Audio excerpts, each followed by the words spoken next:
어느 날 어느 교회 청년회에서 기도회가 열렸습니다. 그런데 기도하기에 앞서서 이 담당 목사님께서 청년들에게 권면을 합니다. 왜냐하면 늘 기도회 때마다 이 청년들이 자기 자신만을 위해서 기도하는 것을 늘 보았기 때문에 너무나 안타까워서 이렇게 권면했다고 합니다. 여러분, 오늘 하루만은 우리 자신을 위해서 기도하지 말고 제발 나라와 민족을 위해서, 그리고 또 우리 주변에 있는 많은 이웃을 위해서, 또 여러분의 부모님을 위해서 기도했으면 좋겠습니다. 오늘은 절대로 내 자신을 위해서가 아니라 다른 사람을 위해서 기도하시기 바랍니다. 그리고 기도회가 한참 물이 익었습니다. 그리고 한 사람씩 돌아가면서 기도를 시키기 시작했어요. 근데 어떤 한 자매가 이렇게 기도하기 시작합니다. 아마도 나이가 꽉 찬 그런 자매였던 것 같아요. 하나님, 오늘은 특별히 내 자신을 위해서 기도하지는 않겠습니다. 오늘은 내 자신이 아닌 특별히 저희 부모님을 위해서 기도하겠습니다. 하나님 아시지 않습니까? 저희 부모님은 너무나 연로하셔서 너무너무 많이 힘들어합니다. 그래서 저희 부모님에게는 너무나 멋지고 훌륭한 아주 멋있는 사육감이 필요합니다. 인물도 좋고 집안이 탁월하고 돈도 많고 유머가 넘치는 아주 그야말로 멋진 사육감을 주시옵소서. 믿사오며 예수님의 이름으로 기도합니다. 아멘. 이렇게 기도했다고 합니다.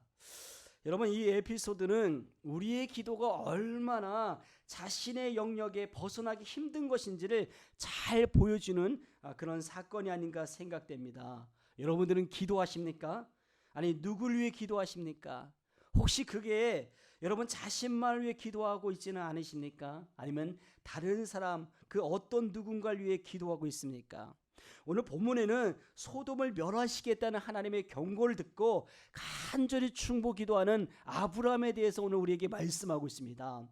하나님은 이 아브라함에게 소돔과 고모라의 죄악이 너무나 커서 그것을 심판하러 오셨다라고 그렇게 말씀하고 있죠. 오늘 창세기 18장 20절과 21절에 보면 이렇게 말합니다. 여호와께서 또 이르시되 소돔과 고모라에 대한 부르짖음이 크고 그 죄악이 심히 무거우니 내가 이제 내려가서 그 모든 행한 것이 과연 내게 들린 부르짖음과 같은지 그렇지 않은지 내가 보고 알려 하노라. 하나님은 아브라함에게 말씀하신 거예요. 이 소돔과 고모라에 대한 그 죄악이 너무나 무겁고 너무나 정말 절박해서 과연 정말 그런지 그 죄악 때문에 심판을 받을 수밖에 없는 위기에 처해 있는지 내가 직접 보기를 원한다라고 그렇게 말씀하고 있죠. 그리고 드디어 그 심판을 행하려 사람의 모습으로 온 두 천사가 소돔을 떠나기 시작하죠. 오늘 함께 읽었던 본문은 이렇게 시작합니다. 오늘 18장 22절에 보면 이렇게 말씀하고 있죠. 같이 한번 읽어볼까요? 시작. 그 사람들이 거기서 떠나 소돔으로 향하여 가고 아브라함은 여호와 앞에 그대로 섰더라. 아멘. 여러분, 그 사람들이 누구예요? 두 천사를 얘기하죠. 그 두 천사가 거기서 떠나 드디어 소돔을 향해 갔다. 그리고 아브라함은 여호와 앞에 그대로 섰다라고 그렇게 말씀하고 있습니다. 근데 이 아브라함의 반응이 이상합니다. 왜냐하면 이 아브라함이 어떻게 하고 있어요? 아브라함은 여호와 앞에 그대로 섰다라고 말씀하고 있어요. 여호와 앞에 그대로 서 있었다는 것이죠. 자, 그렇다면 왜 그대로 서 있었을까요? 아마도 이 아브라함은 소돔이 멸망받을 것이라는 충격적인 경고에 그 자리를 떠날 수가 없었던 것 같아요. 왜냐하면 여러분, 소돔이 누가 살고 있어요? 자기의 조카 롯이 살고 있었기 때문이죠. 그리고 그 다음 절에 보시면 이 아브라함이 왜 서 있는지 우리에게 이렇게 말씀하고 있어요. 23절에 보니까 이렇게 얘기합니다. 아브라함이 가까이 나아가 이르되 주께서 의인을 악인과 함께 멸하려 하시나이까. 여러분, 뭐라고요? 하나님이 이 아브라함에게 이제 말씀하시니까 이 아브라함이 어떻게 해요? 그 다음에 보면 아브라함이 하나님 앞에 가까이 나아갔다라고 말씀하고 있습니다. 근데 여러분, 이 가까이 나아가라는 말은 단순히 여러분 앞으로 나아간 그 모습이 아니라 내적으로는 하나님을 경배하기 위해서 내적으로 하나님 앞에 나아가고 있고, 또 외적으로는 구체적인 행동을 우리에게 보여주고 있는 것을 말씀하고 있죠. 그렇다면 그 구체적인 행동은 무엇일까요? 거기 보니까 가까이 나아가 이르되, 바로 중보 기도를 하기 시작한 겁니다. 그렇습니다. 여러분, 아브라함은 그 아브라함의 중보 기도가 얼마나 중요한지 기도의 중요성을 너무나 잘 알고 있었다는 것이죠. 그래서 그는 기도를 가장 중요한 우선순위로 정한 것입니다. 여러분, 이것은 바울의 가르침과도 동일하죠. 디모데전서 2장 1절에 보면 이 바울이 디모데에게 주님이 세우신 지도자가 무엇을 가장 중요하게 여겨야 하는지 우리에게 이렇게 말씀하고 있죠. 디모데전서 2장 1절에 보면 그러므로 내가 첫째로 권하노니 모든 사람을 위하여 간구와 기도와 도고와 감사를 하되. 자, 여러분, 여기서 첫째로 권하니 이 말은 뭐냐면 첫째, 둘째 이런 서술적인 의미가 아니라 무엇보다도 가장 중요한 것을 얘기하죠. 가장 우선적이 해야 할 것이 있는데 그것은 뭐냐면 지도자가 되기 위해서 가장 먼저 해야 할 것은 바로 기도하는 것이다 라고 그렇게 말씀하고 있습니다. 그렇다면 여러분, 기도하고 있으십니까? 아니, 그 기도가 여러분의 인생 가운데 가장 중요한 우선순위라고 생각하십니까? 여러분, 기도가 내 삶의 가장 중요한 우선순위가 되길 주님 이름으로 축원합니다. 근데 재밌는 것은 단순히 기도라고 말하지 말고, 기도라고 하지 않고 뭐라고 얘기하고 있어요? 간구와 기도와 도고와 감사를 하라, 이렇게 말씀하고 있어요. 이건 또 무슨 말일까요? 여러분, 이건 기도의 단계를 말씀하고 있어요. 여러분, 첫 번째 기도의 단계가 뭐예요? 간구라는 겁니다. 이 간구는 뭐냐면 어떤 특별한 것 아니면 긴박한 상황에서 필요한 것을 호소하여 요청한 것이 바로 간구이죠. 그 다음에 기도의 두 번째 단계는 뭐예요? 기도라고 설명하고 있습니다. 여러분, 기도는 뭡니까? 이 기도는 일반적인 의미에서 성스러운 일에만 사용되는 말로서 하나님께 대한 경건하게 기도하는 것을 의미하고 있어요. 그 다음에 기도의 세 번째 단계는 뭐예요? 도고이다, 그렇게 말씀하고 있죠. 여러분, 또 도고는 뭐예요? 도고란 말은 중보 기도를 의미합니다. 다시 말해서 남을 위해 기도하는 것이죠. 그리고 마지막에 감사를 해라. 이 감사는 우리의 삶 가운데 과거와 현재와 그리고 미래까지 베풀어 주실 하나님의 은혜를 감사하며 드리는 기도의 일종으로서 기도에 있어서 우선적으로 행해야 할 것을 우리에게 말씀하고 있어요. 그러니까 맨 먼저 항상 감사를 먼저 드리라는 거예요. 하나님 감사합니다. 지난 한 주간 하나님 은혜 가운데 살았습니다. 지금도 나와 함께 하신 하나님께 감사합니다. 내 인생을 나보다 더 잘하신 하나님, 우리의 인생의 미래도 하나님이 책임져 주실 것을 믿습니다. 그렇게 기도를 시작하는 거예요. 그러면서 어떻게 합니까? 간구하고, 그 다음에 하나님 앞에 기도하고 하나님의 이름을 찬양하고, 그 다음에 중보하고, 이렇게 기도하라는 거예요. 근데 여러분, 이 말씀을 원문 번역 주석 성경에 보면 이렇게 번역하고 있어요. 그러므로 나는 무엇보다도 먼저 모든 사람을 위해 간구와 기도와 중보 기도와 감사를 드리기를 원한다. 할렐루야. 그런 저와 여러분 되길 주의 이름으로 축원합니다. 자, 그렇다면 우리의 질문은 이거예요. 기도가 우리 인생 가운데 가장 중요한 우선순위라면, 가장 중요하다면 왜 사람들은 기도하지 않는 것일까? 이게 우리의 질문이죠. 여러분, 기도가 여러분 삶 가운데 가장 중요하십니까? 그렇다면 문제는 뭐냐면 왜 기도하지 않느냐는 거예요. 여러분, 기도하지 않는 그 두 가지 요인이 있습니다. 첫 번째는 뭐냐면 기도가 뭔지 잘 모르기 때문에 그래요. 기도의 무지 때문에 기도하지 않는다는 거예요. 사람들은 기도가 뭔지 잘 모릅니다. 또 두 번째 문제가 있다면, 그 요인이 있다면 기도의 능력을 경험하지 못했기 때문입니다. 내가 기도의 능력을 경험하지 못했고 기도의 응답을 경험하지 못했기 때문에 기도의 필요성을 느끼지 못한다는 거예요. 그렇다면 여러분들은 기도의 능력을 경험하셨습니까? 하나님 앞에 기도해서 기도의 응답을 날마다 받고 있으십니까? 할렐루야. 예, 그렇습니다. 여러분, 앤드루 머레이는 기도를 배울 수 있는 좋은 비결이 무엇이냐는 질문에 그는 이렇게 우리에게 이야기합니다. 비결이 있습니다. 기도를 배울 수 있는 가장 좋은 비결은 뭐냐면 바로 기도하시는 것입니다. 이렇게 얘기했어요. 그렇습니다. 여러분, 기도하지 않고는 결코 기도를 배울 수 없다는 거예요. 아무리 기도에 대해서 잘 알고 성경을 알고 또 책을 잘 읽고 이론적으로 잘 정립했다 할지라도 기도하지 않고는 결코 기도를 배울 수 없다는 것이죠. 사랑하는 여러분, 기도 배우시길 원하십니까? 그렇다면 기도하셔야 합니다. 자, 그렇다면 저는 오늘 본문의 말씀을 통하여 아브라함을 통해서 이 기도의 비결을 배우고자 하는 겁니다. 그리고 한 걸음 더 나가서 기도하는 사람으로 살아가게 되기를 주님의 이름으로 축복합니다. 자, 그렇다면 아브라함은 어떻게 기도했을까요? 아브라함의 중보 기도를 통해서 우리는 기도의 자세와 기도의 내용과 그리고 기도의 결과를 통해 우리가 어떻게 기도해야 할지 오늘 말씀을 통해 함께 은혜를 나누길 원합니다. 자, 첫 번째로 기도의 자세입니다. 여러분, 기도할 때 기도하는 사람의 자세는 어때야 할까요? 두 가지입니다. 첫 번째는 겸손함이 있어야 되고 두 번째는 용기가 필요하다는 거예요. 겸손함으로 나아가고 용기 있는 자세로 기도해야 한다는 것이죠. 오늘 보면 27절에 보면 이렇게 얘기합니다. 같이 한번 읽습니다. 시작. 아브라함이 대답하여 이르되 나는 티끌이나 재와 같사오나 감히 주께 아뢰나이다. 아멘.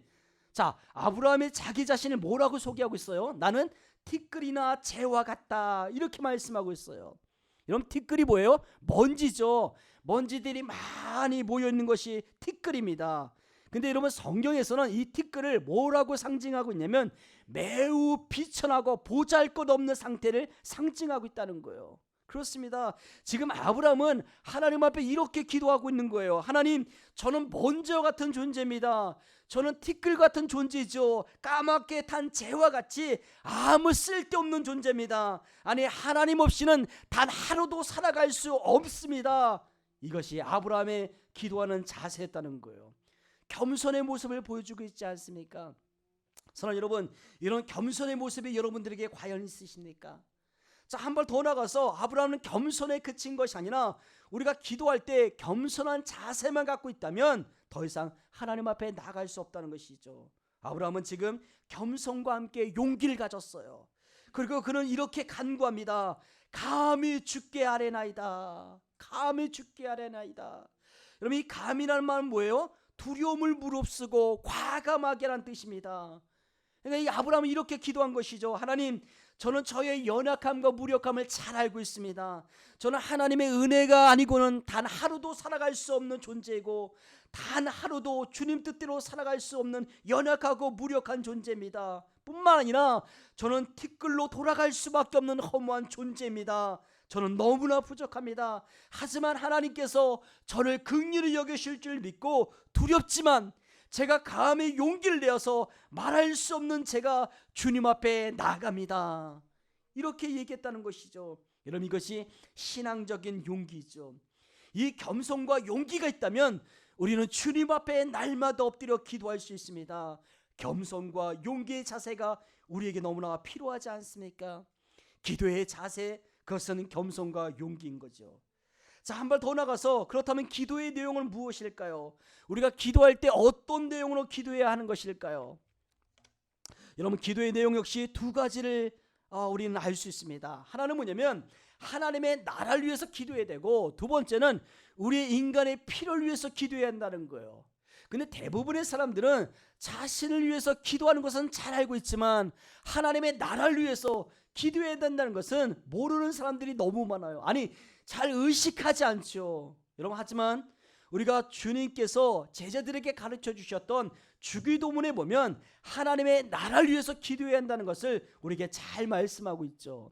마태복음 6장 9절에서 13절에 보면 주기도문에 대해서 말씀하고 있죠. 그런데 이 주기도문을 우리는 크게 두 가지로 나눌 수 있어요. 전반부와 후반부죠.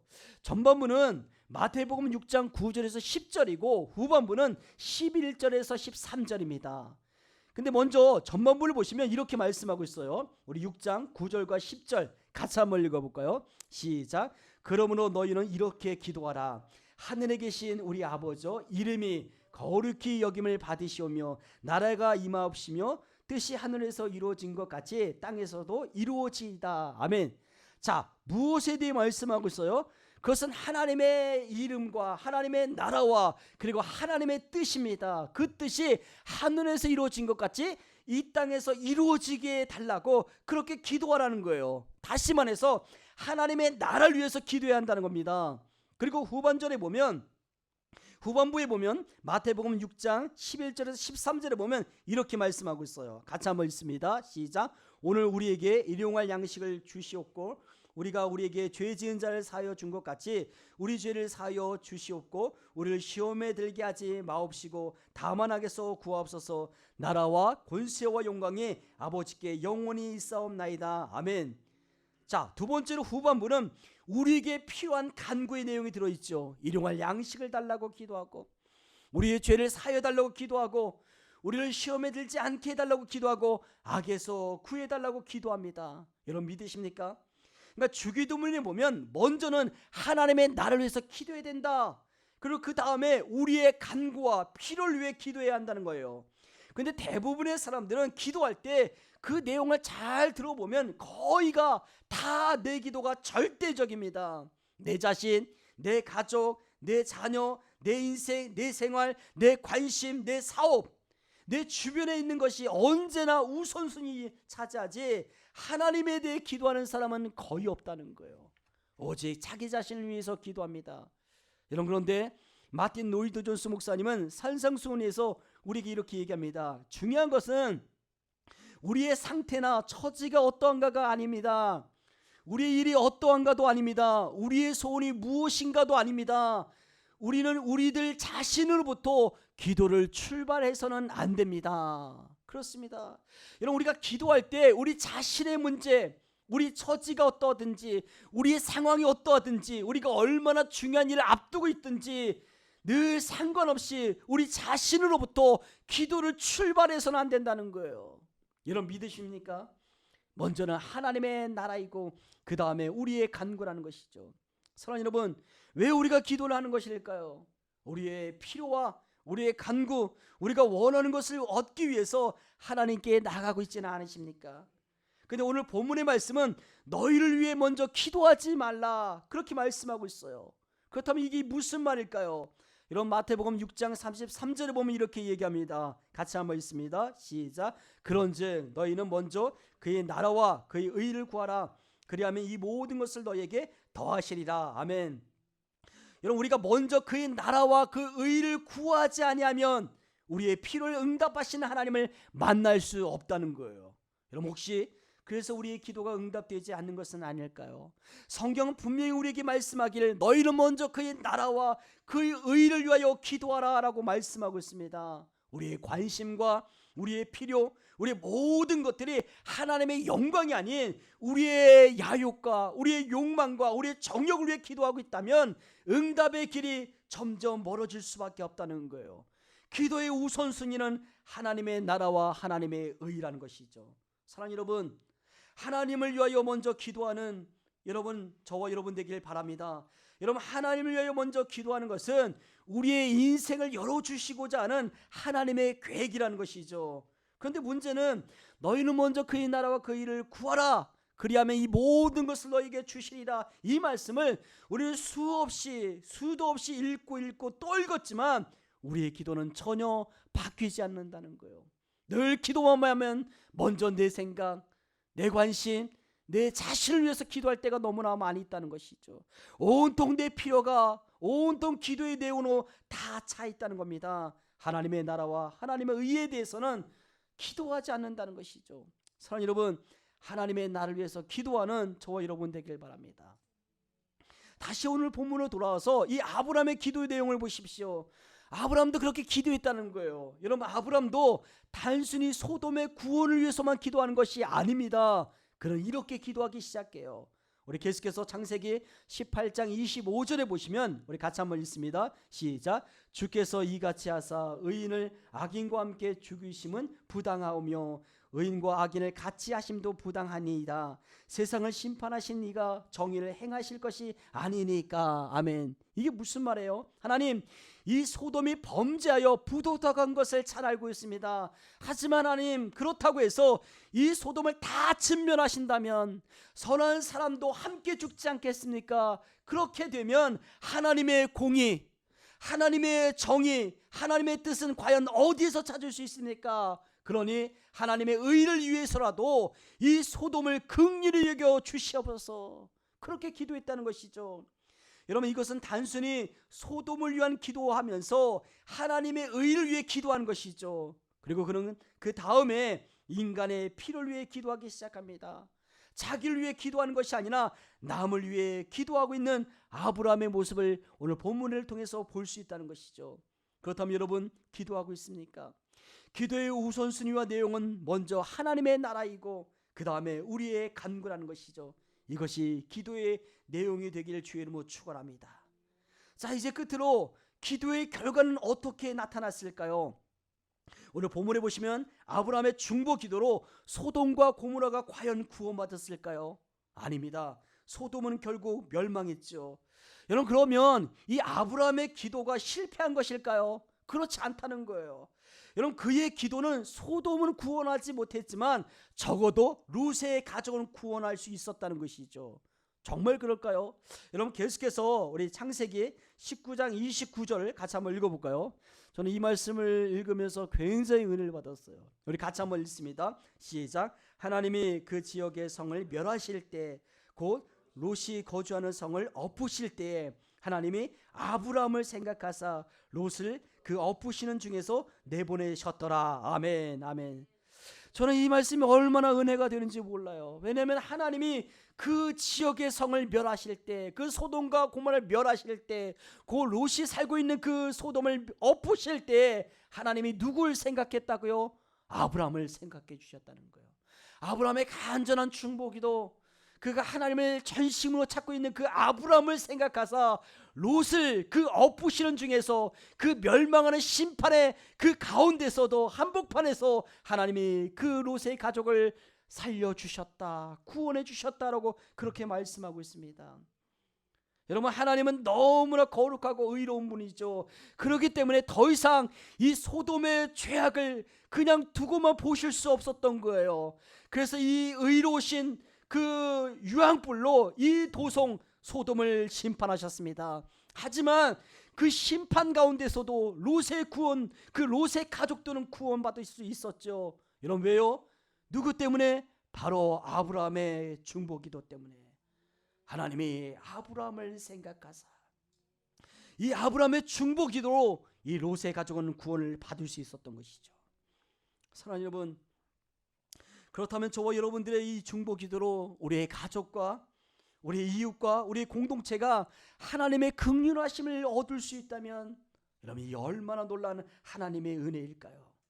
이런 우리의 작은 중보기도로 인해서 우리의 이웃들이, 또 우리 주변에 있는 많은 정말 어려움을 겪고 있는 사람들이 다시 수렁에서 건져냄을 받을 수 있다면 얼마나 감사한 일일까요?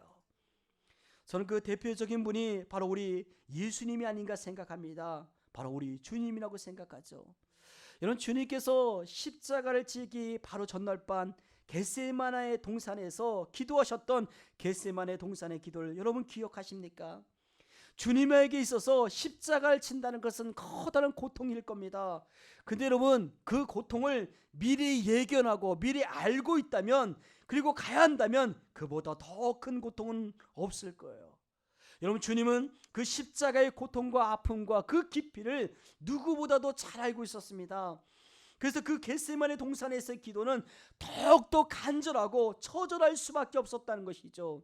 아니, 성경에 보면 그 예수님께서 기도하실 때 땀방울이 어떻게 되도록 바뀌었다고요? 핏방울이 되도록 기도하셨다라고 그렇게 말씀하고 있어요. 그러면서 주님이 이렇게 기도합니다. 내 아버지여, 만일 할만하시거든 이 잔을 내게서 지나가게 하옵소서. 여러분, 그 고통이 얼마나 괴로웠으면, 그 고통이 얼마나 심했으면 주님은 그 고통을 미리 예견하고 그렇게 기도합니다. 주님, 할만하시거든 이 십자가의 고통을 내게서 지나가게 하옵소서. 근데 만약 주님께서 처음에 기도한 대로 그 십자가의 고난의 잔을 거절했다면 과연 어떻게 되었을까요? 과연 십자가 없이 구원이 있을 수 있을까요? 아니, 구원의 소망이 존재할 수 있는 것일까요? 하지만 주님은 마침내 이 십자가를 지기로 결정합니다. 그리고 그의 기도는 이렇게 바뀌죠. 그러나 나의 원대로 마옵시고 아버지의 원대로 되기를 원합니다. 결국 기도는 상황을 바꾸게 하는 것보다 기도하는 사람을 바꾸게 했다는 것이죠. 여러분, 믿으십니까? 우리가 기도하면 상황이 바뀝니다. 또 우리가 기도하면 상황만 바뀌는 것이 아니라 기도하는 우리 자신이 하나님의 뜻대로 순복하고 그렇게 순종하는 하나님의 사람이 될 줄 믿으시기 바랍니다. 여러분 5만 번의 기도 응답을 받은 조지 밀러라는 사람을 잘 알 겁니다. 이 조지 밀러가 이런 말을 한 적이 있습니다. 사람이 정말 기도하면 변한다. 반드시 변한다. 기도는 상황을 변화시키기도 하지만 그 기도하는 사람을 변화시킨다. 그렇습니다.